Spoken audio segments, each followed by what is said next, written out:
right, everybody, this is a 2009 F-350 that we'll install on design cover custom seat covers. You want the seat covers to be a little bit warm because it's easier to kind of flex them a little bit. So on the back we have 3 straps that we got to push through the middle of the seat.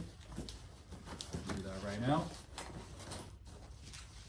I'm going to feed these straps underneath the seat to the back. And then we have this buckle mechanism that we're going to attach on the other side. So we'll feed those through and then we'll go on the back end. So we just want to grab that. That's going to engage there, and then we just want to pull this tight. You want to do it pretty snug because as we slide in and out of the seat, we don't want this bottom seat cover to move. Okay, we got that all. And then we got this side piece here. We'll close this off.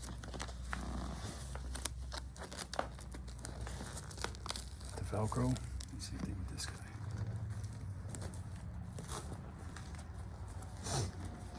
So there you go. There you have the bottom seat. Pretty much all done. Side to side a little bit. So this just slips over the top. You're going to kind of have to walk it side to side. Because of these wings on the seat here, it does get a little bit more difficult once you get towards the bottom. We just go little by little here. Like I said, if seat covers are a little warmer, it's a little easier to put them on.